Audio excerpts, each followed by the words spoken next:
The last few weeks we've been blessed looking at the Dead Sea Scrolls. When we started into Old Testament specifically, we're in textual criticism.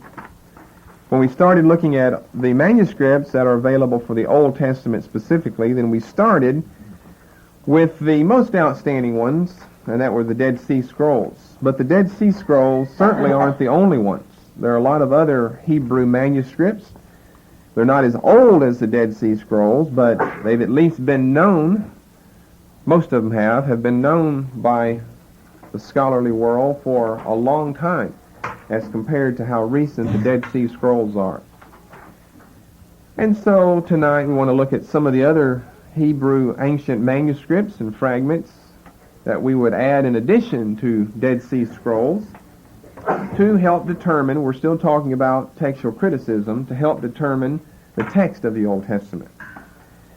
So I have about a half a dozen other manuscripts that we want to briefly look at tonight. Probably won't take that long because there's not as much history, not as much excitement behind them as there was behind the Dead Sea Scrolls. The first of these we can just classify as the myriad discoveries. It's not just one manuscript. Some of them will be just one, and some of them will be a series of discoveries or a whole group of different fragments. Does the word ring a bell? Where does it come up before in the teaching? Myriad. It's difficult and strange enough so that you know that you've heard it. That's one good thing about names like mine. You know that you heard it somewhere, but you might not remember who it was or anything about them, but you know you heard the name. You've heard myriad. It's not a person, though. It's a place. What did that occur before? Well, if you don't know, there's no sense in guessing, because they always tell us the odds are you'll be wrong. And I believe the odds on that. If you don't know and you're just taking a guess. Well, we studied that. It must have been back toward the very beginning where we looked at the Hebrew language. We had a little section that I think we called something like ancient inscriptional material in Palestine. And one of the things was the palimpsest of myriad. You remember that? Another strange word. You get them together and you at least remember that you've heard them. What's a palimpsest? A palimpsest. What?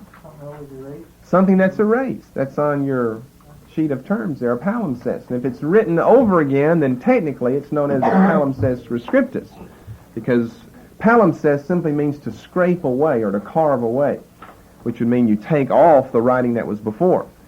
And sometimes you can just call it in general a palimpsest, even though it's not been written upon again, or even if it has been written upon again, I should say. But technically it's known as a rescriptus palimpsest or palimpsest rescriptus. You've scraped off the earlier material and you've written something new. Well, that only answers the first part of the term. What about myriad? Well, it was the oldest extant Hebrew writing on papyrus. The oldest extant Hebrew writing on papyrus. We dealt with ancient inscriptional material. This was dated around 700 BC. So is that something different? No, all of this was discovered at the same time. It's just that wasn't biblical. That was, I don't remember what it contained. It was just some type of normal personal correspondence. It wasn't biblical in its text, in other words. But it still was discovered at the same time that we're looking at the myriad discoveries.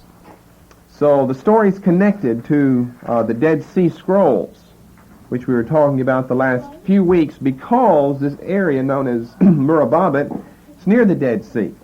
Or I should say it's near Qumran, where the Dead Sea Scrolls were discovered.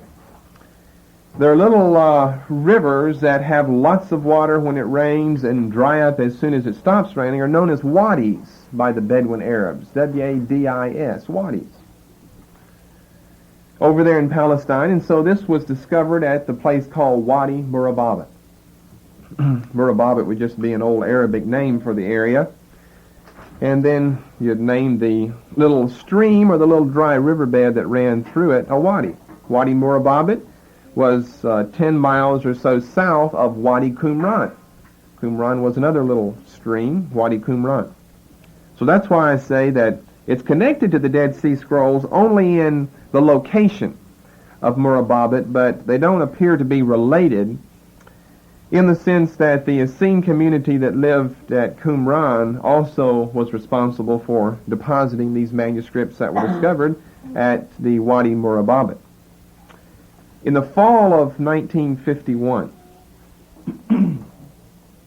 which would place us between the first and the second date for the discovery of the first and second cave of Dead Sea Scrolls, the first one in 46 and the second one in 52. The fall of 1951, again we credit the discovery to the Bedouin Arabs who were wandering around and discovered not one but 4 caves at Wadi Murababat, and they went in and didn't find much. They didn't find, remember, the gold and the silver that the naive Bedouins were always looking for. Maybe not so naive according to that one manuscript we looked at that gave 60 locations for buried treasure around there. Maybe someone will find that eventually. Hopefully it'll be a Jew, though. Hopefully it'll be a Jew and not an Arab. Maybe it'll help that 400% inflation rate if they find enough of it. Then in January of 1952, the archaeologists made their way to it. The good, bright, intelligent archaeologists following the caveman Bedouin to his discovery. Well, it doesn't always work that way, but it's interesting that you have to go back to the native people, the uneducated native people, and you're dependent on them for your discoveries. It was excavated in January of 1952 by the archaeologists. One thing they found, which we've already told you, was a palimpsest. And of course, what makes that, well, there are 2 things that make that palimpsest in particular make it important. The first thing is its date, around 700 BC, makes it the oldest extant Hebrew writing on papyrus. And what's the other thing, do you think? Without knowing anything about the material or without knowing anything about the content, what else makes it unique? Well, remember we said that for the most part, as far as we know, that the Hebrews did their writing on either parchment or vellum. They didn't use papyrus. That was used at a later time. So here we're talking about 200 or 700 BC.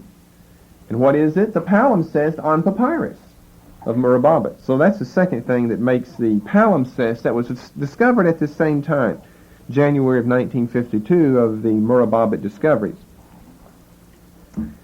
So that's one thing that was found. Another thing that was found, we're still talking about these 4 caves that were discovered in 51 and excavated in January 52, were 2 letters, personal correspondence, that were written and that were signed by Simon Bar Kokhba. Do you know who Simon Bar Kokhba is? Probably not. No one's saying that you do, so we'll introduce you to who that is because he's a very, very important Jewish figure. Simon Bar Kokhba. You'll see the name, the last name spelled many different ways, so I guess you can spell it any way you want to as long as it looks like Kokhba. You see it C-O-C-H-E-B-A, C-O-C-H-B-A, which is the way I spell it, K-O-K-B-A, K-O-C-H-B-A,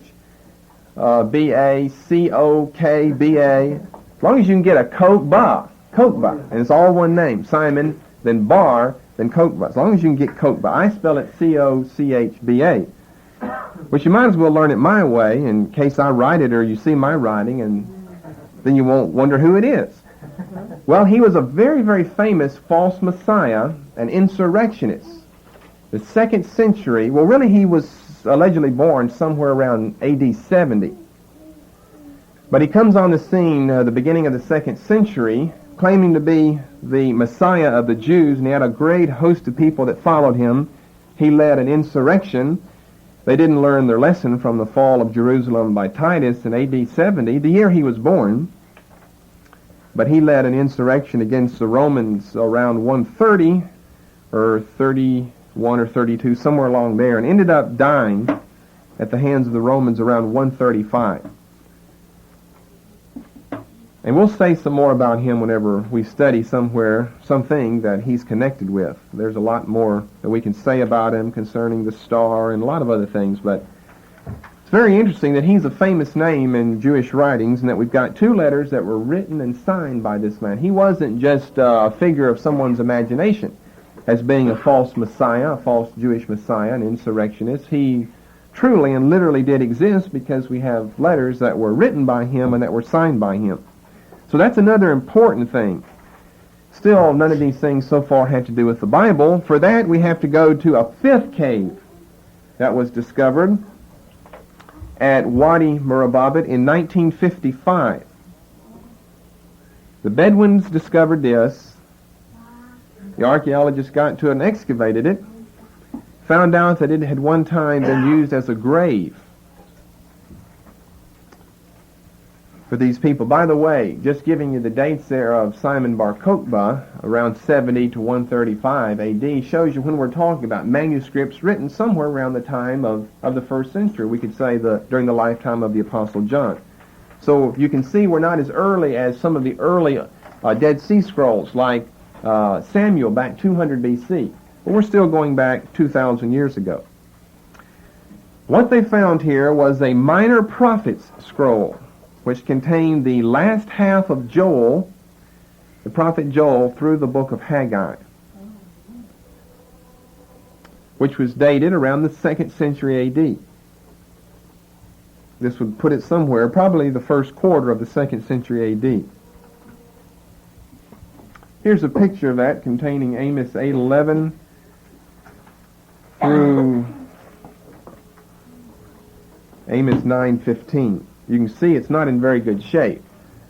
But here's a minor prophet scroll. And what's so important about it is it agrees almost identically with the Masoretic text.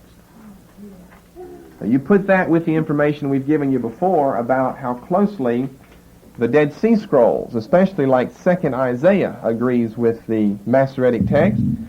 And what does that tell us? That all the claims of the critics that we can't believe the Old Testament because it was written by the Masoretes the 10th century AD, and how do we know it's reliable when Moses wrote thousands of years before that? All of that's simply not valid. Because here we're going back, we gave you the date for the Masoretes. They started around AD 100. Right after the first council at Jamni at AD 90, they started right around then and worked for the next 10 centuries in the standardization of the Old Testament text. And yet something that we're finding during this time, obviously not done by the Masoretes, theirs is not completed until hundreds of years later, is still in agreement, or we should say the Masoretic text is still in agreement with that. Which means everybody's using the same manuscripts, the same text type, wherever they're finding it, it's always the same text type. You see, that's how we can come up with some of these deductions that we have in the past about how particular the scribes were in copying things. When you can find so many different manuscripts, so many different places, from the hands of so many different scribes, and yet the text is always essentially the same, that speaks very highly of how careful they were, of how fastidious they were in copying the copy that they had before them. So the most important thing about the Murababit discovery is this minor prophet scroll.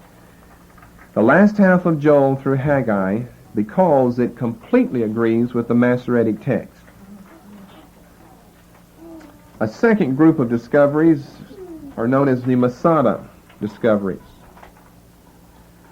Due to popularization of the term, perhaps just about everyone is familiar with the term Masada.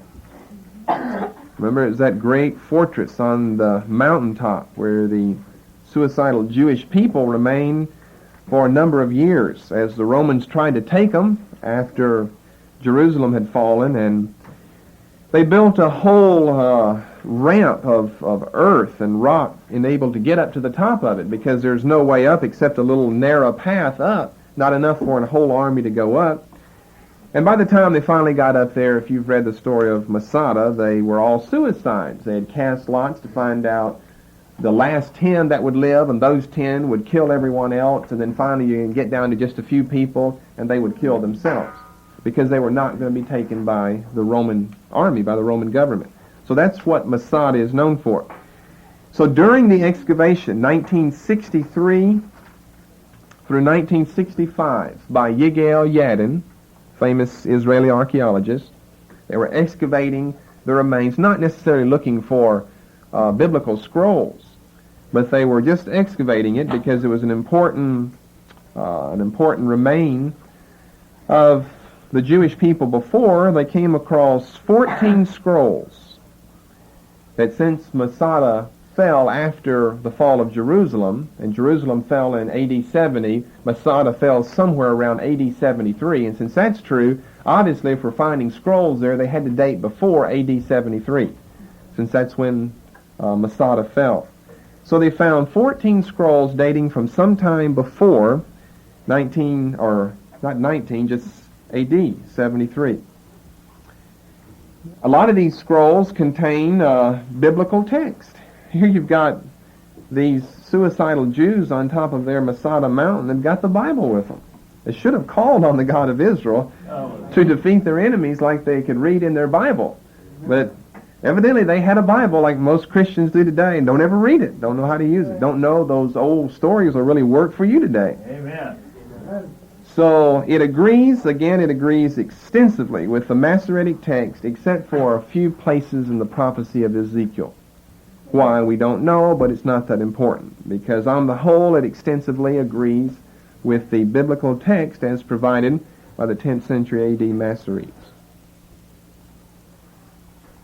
14 scrolls. Some of them, most of them I should say, not in very good condition, but what you can read agrees with the biblical text. Then in the third place we come to a single manuscript known as the Nash Papyrus.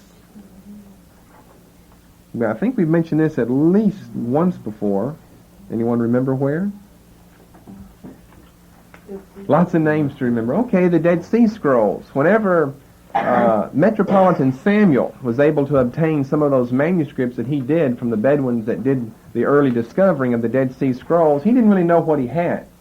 And they got in touch with the American Schools of Oriental Research, ASOR, and John Trevor, who was the acting deputy whenever Miller Burroughs was gone to Baghdad on a business trip. And whenever Trevor had seen the manuscripts that were brought over by Metropolitan Samuel, then in order to get some idea of the date of them, he took out just a picture, a facsimile, a copy of the Nash Papyrus, and compared that to the text he had before him, found out they were very similar in the way that the letters were made. Not that variants were there, but in different eras of time, you make your letters in a different way. Obviously, you make letters in a different way.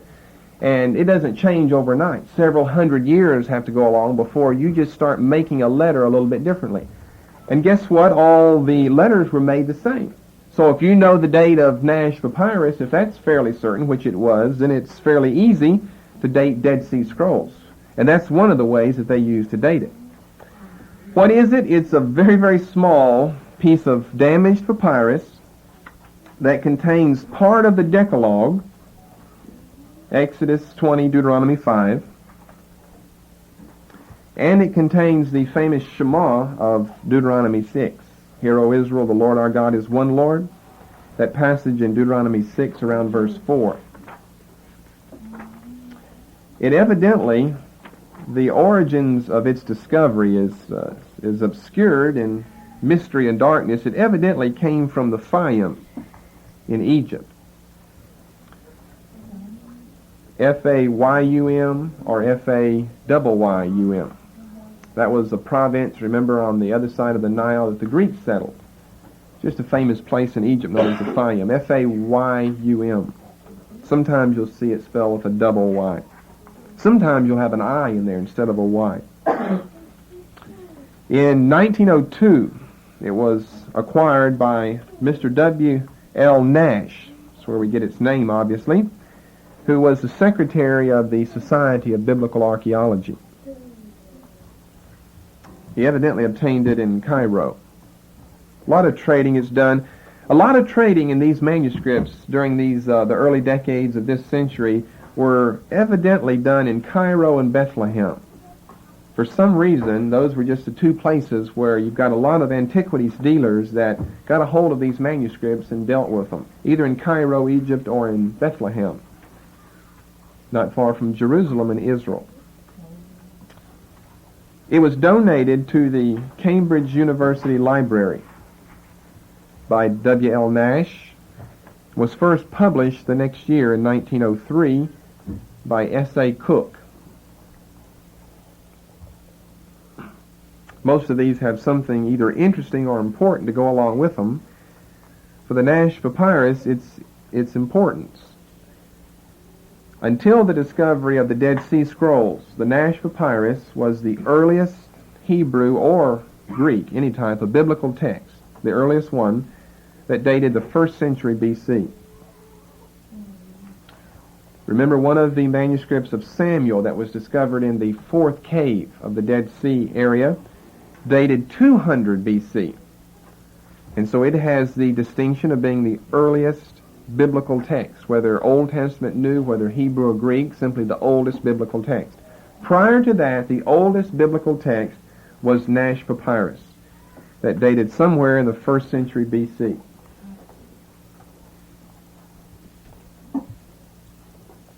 This looks like part of Exodus chapter 20.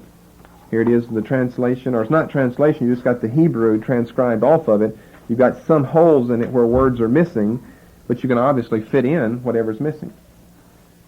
1st century BC, Nash Papyrus.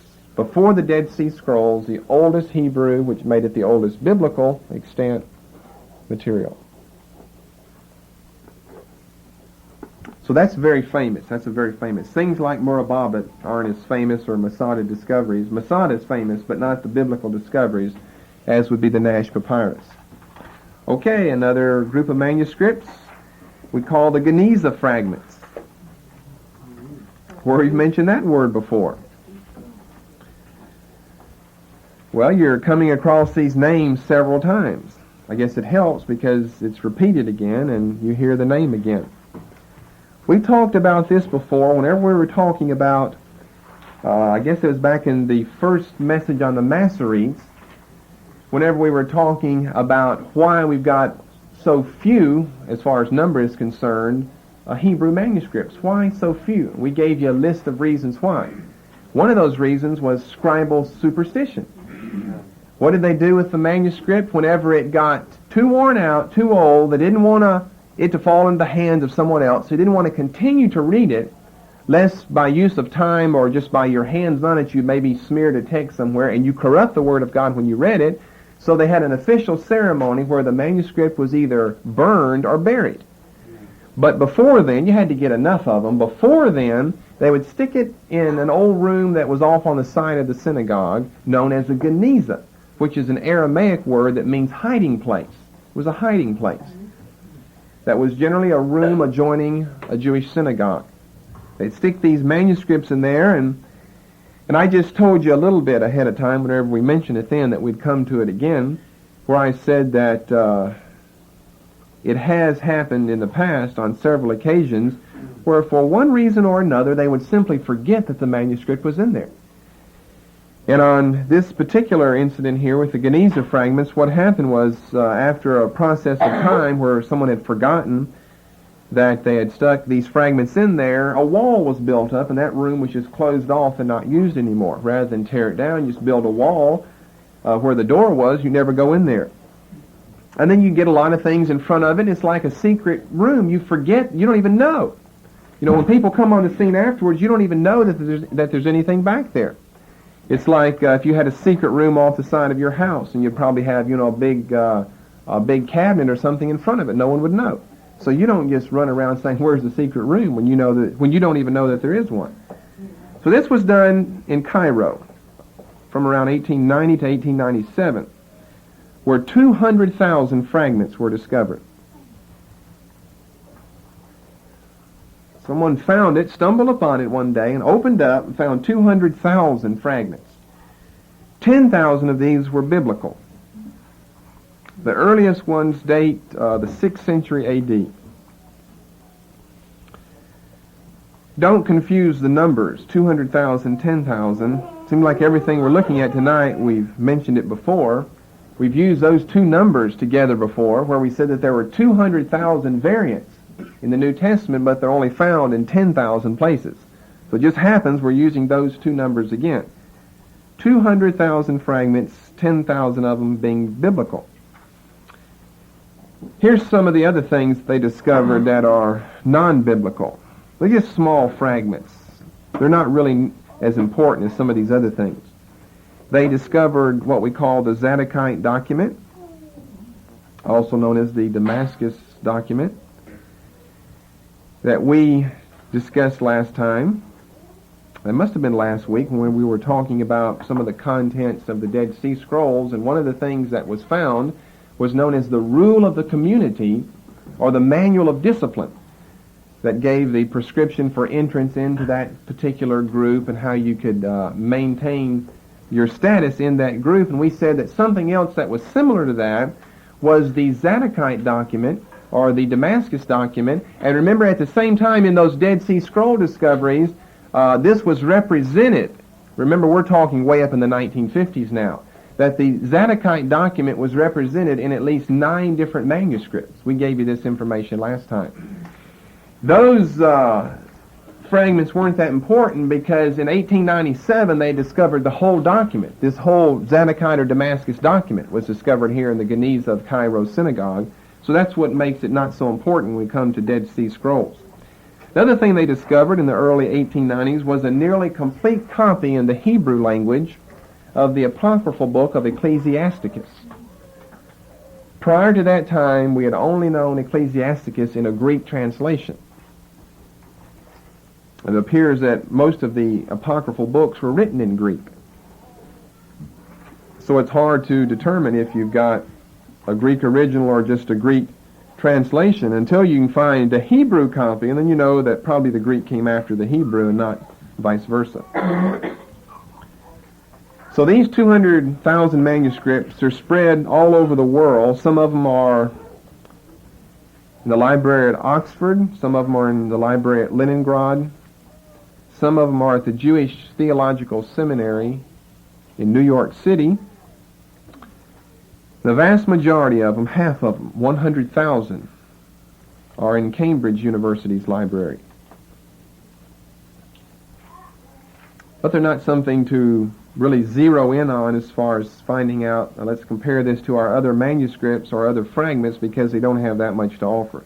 But it's an interesting story. The whole Geniza story is an interesting story. By the way, other manuscripts have been discovered in Genizas, but nothing like this, not 200,000 fragments here in one Geniza.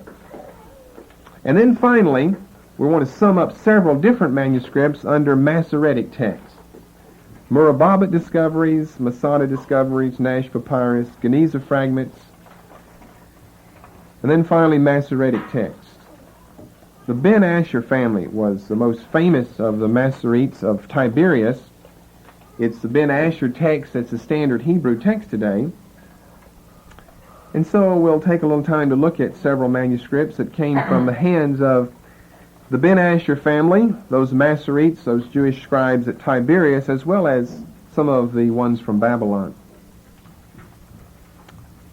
These are important only because they go back so early in time as coming from the hands of the Ben Asher family, some of the sons of Ben Asher.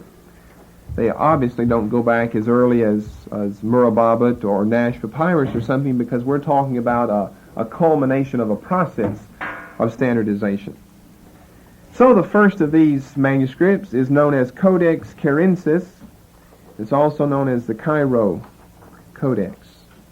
Codex Carensis, Cairensis.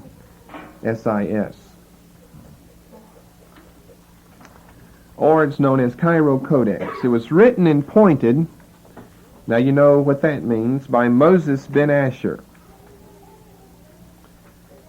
at Tiberias in the year AD 895. Another thing we've already come upon before is the year 895 for a manuscript. The oldest dated, incomplete Hebrew Old Testament.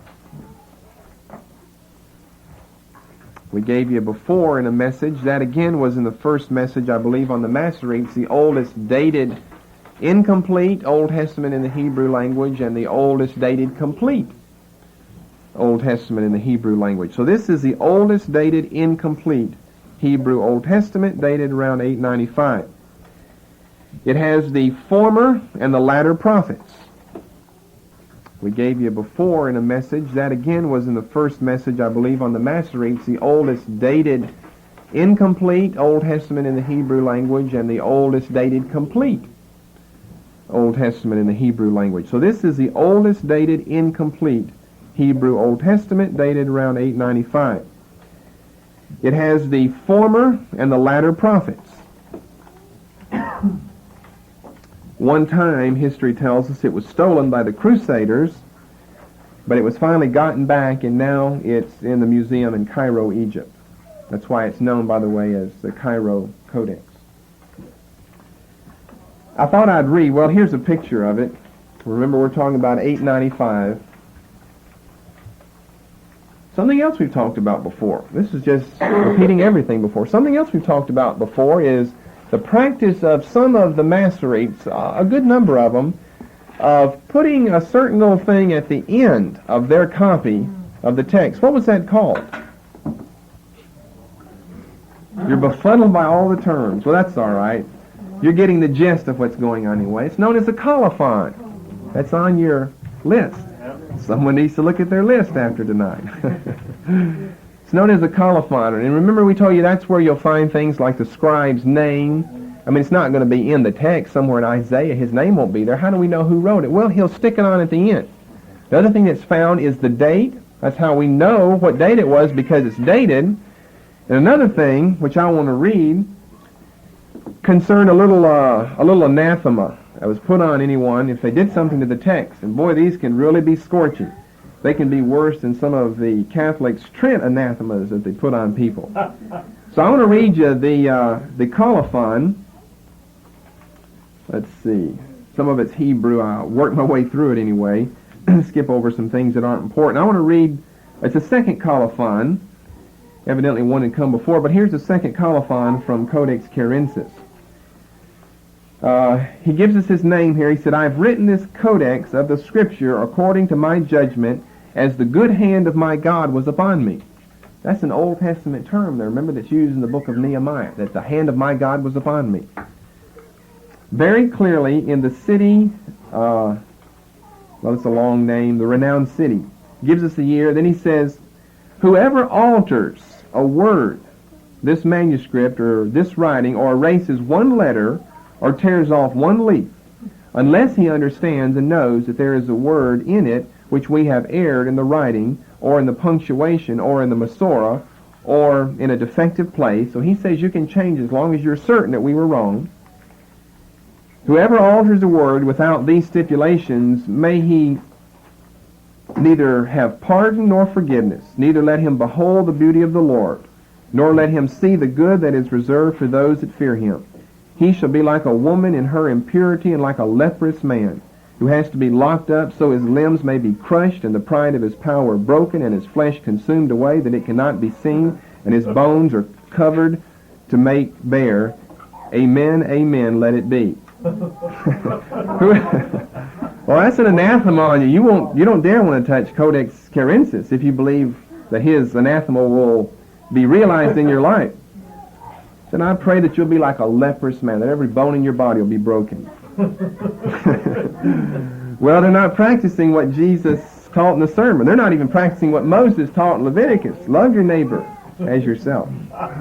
But then he ends with the blessing, whoever reads shall hear, whoever hears shall understand, and whoever understands and sees shall perceive. Shalom, shalom. So that's the way it's ended. That's an example of famous colophons that are found. Sometimes they don't wait to the end. They stick it right where they've made a mistake and say, you knave and you fool, you should have left the text alone. Like we saw over there in Hebrews 1, I believe. Okay, another Masoretic text known as the Babylonian Codex of the Prophets. It's known by two other names.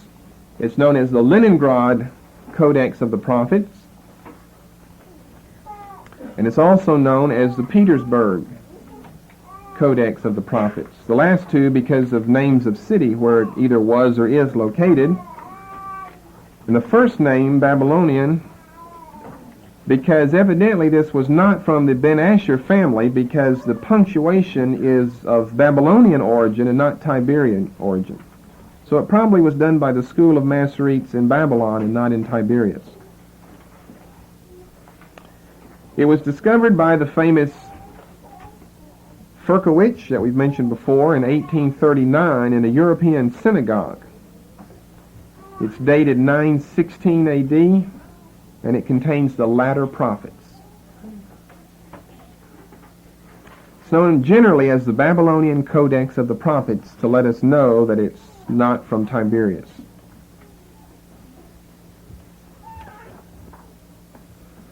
Then probably one of the most famous of the Masoretic texts is known as the Aleppo Codex, Aleppo. Aleppo is the name of a city in Syria. Aleppo Codex. This is the third one of the Masoretic texts. It was written by Shlomo ben Buya'ah, B-U-Y-A-A, Shlomo ben Buya'ah, and it was pointed by Aaron ben Moses ben Asher in AD 930, in AD 930. Formerly, it evidently contained the entire Old Testament, but part of it was destroyed due to the Arab-Israeli conflicts in the War of 1947 and 1948, where a synagogue where this codex was found in Aleppo, Syria, was set on fire during some of the battles between the Arabs and the Jews.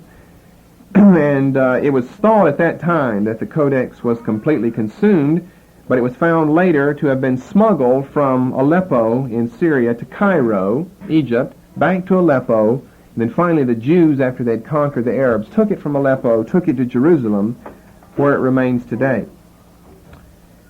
The parts that were destroyed are the following. At one time it was thought it was completely lost, and it took years before it finally surfaced again in Jerusalem, where the Jews had taken it away from the Arabs in Aleppo and Syria. But during this fire in the synagogue, some of it was destroyed. Genesis 1:1 through Deuteronomy 28:26. In other words, the Pentateuch was destroyed.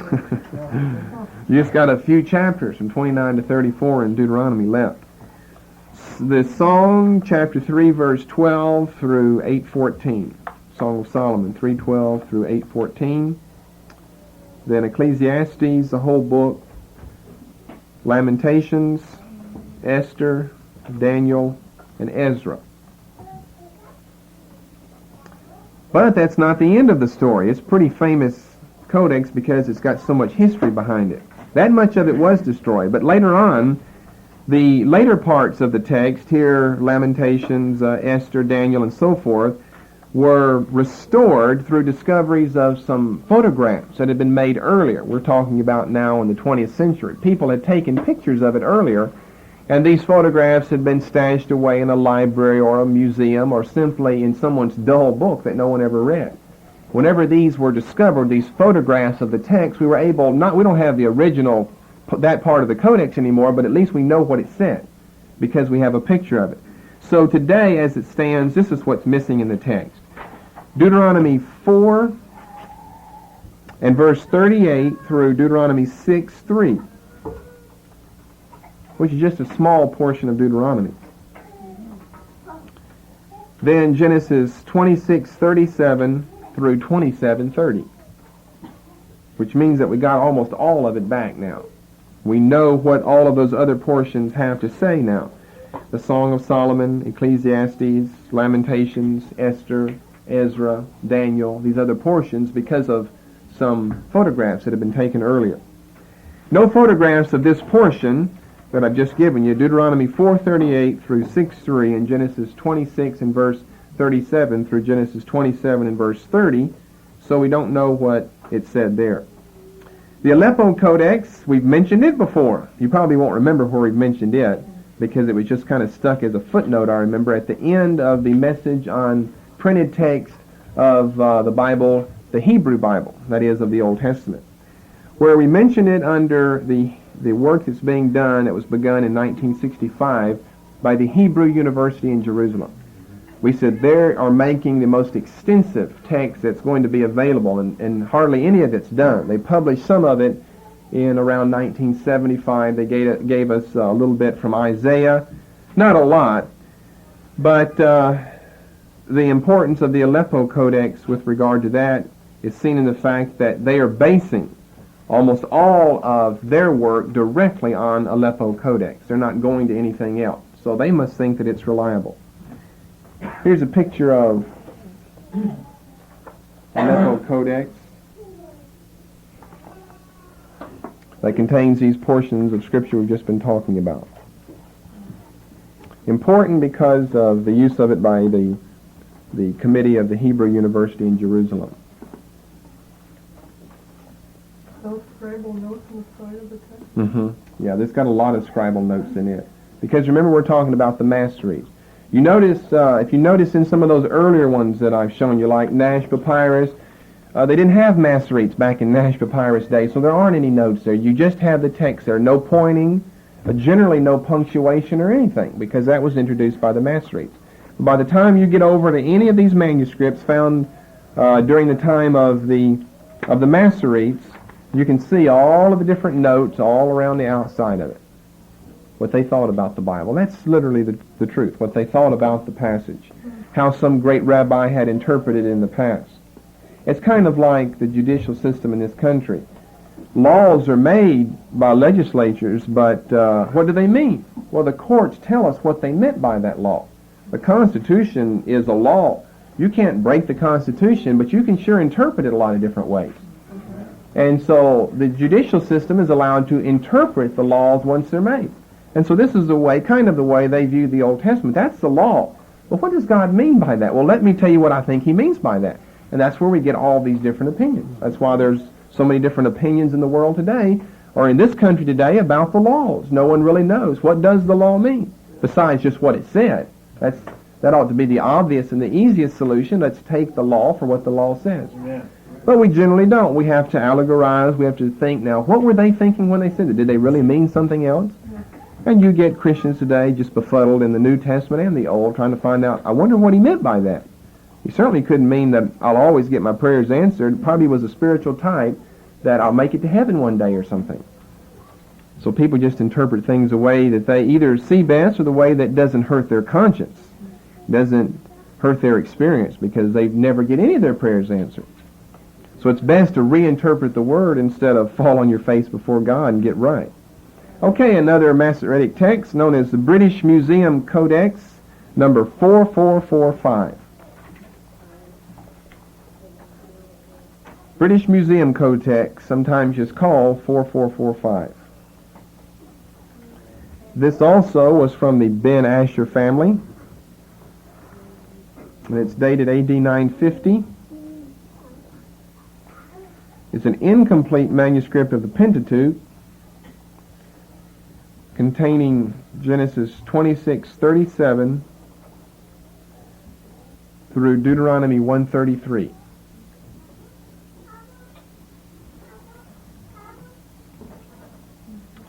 Another picture of it, and again you can see on the top and the bottom some of the notations that are made. British Museum Codex number 4445. All showing us Masoretic texts. And of course they're all in agreement with one another. But written by different people, discovered in different places, and done so at different times.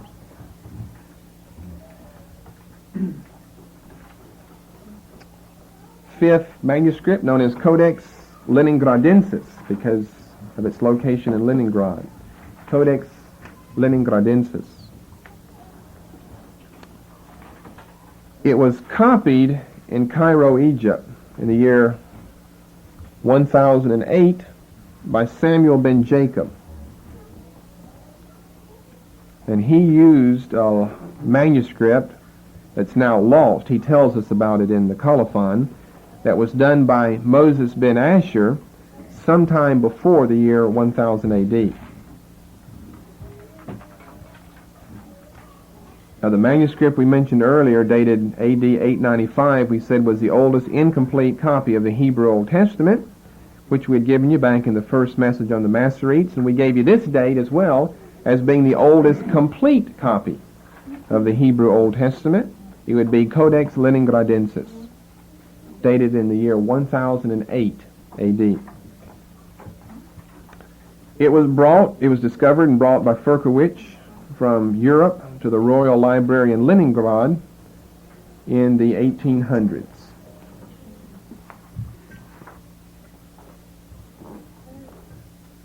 Here's a copy of Leningradensis.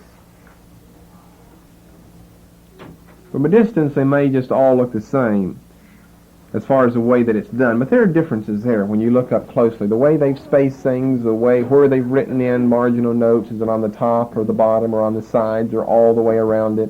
Different things. Even the style of the writing. Then one final group of Masoretic texts are known as the Erfurt, E-R-F-U-R-T, Erfurt codices. The Erfurt codices, named after a city that was formerly in Prussia, but now is in East Germany. Of course, Prussia was absorbed and the name changed years ago. It's happened to a lot of Europe, especially before and after the First World War, as well as the Second World War, where you've got countries that no longer exist. It's being done in Africa today by the black nations that are becoming independent from the British Empire. The British once owned the whole world practically. They owned the United States. I mean, that's what we fought them about, so you won't own us anymore. It's being seen today, done by the black nations in Africa. But anyway, Prussia was one time a great nation. In Europe, these Erfurt codices now belong to the State Library of Prussian Cultural Properties in Berlin.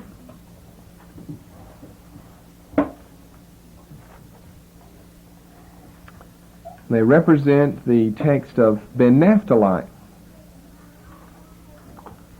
a rival of Ben Asher, but still over in Palestine and not over in Babylon. Ben Naphtali.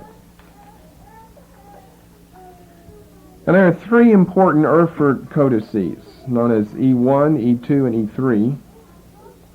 And then they're each known by another number as well. E1, E2, E3. E1 is also known as either number 1210 or number 1211. And E1 is a 14th century copy in Hebrew by the Ben Naphtali family of the Old Testament, of the Jewish Targums, and of the Jewish Masorah.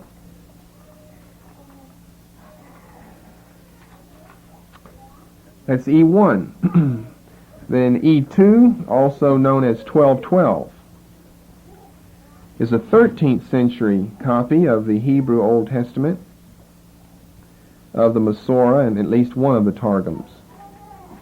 Not all of them, or as many of them as E1. Then E3 is known as 1213.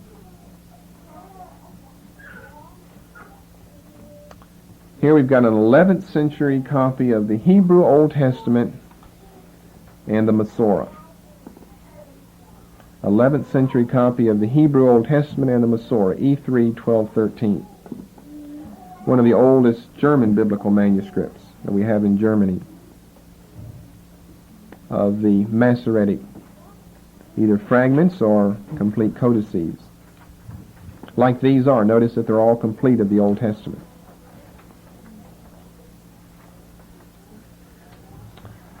So, you put this together with the Dead Sea Scrolls, and there's a good sampling of Hebrew manuscripts that are available for the study of the text of the Old Testament to either justify or condemn the text of the Old Testament that we have today.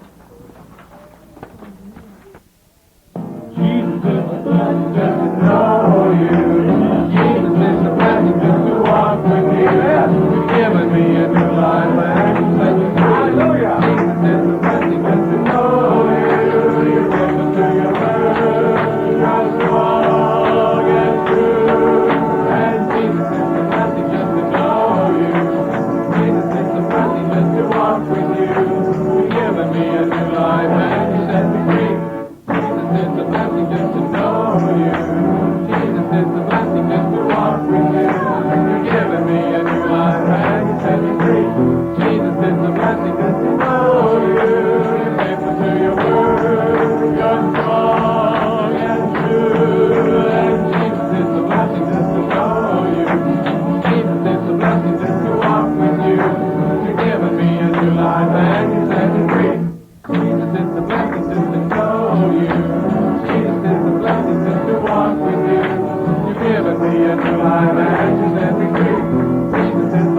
just to know you.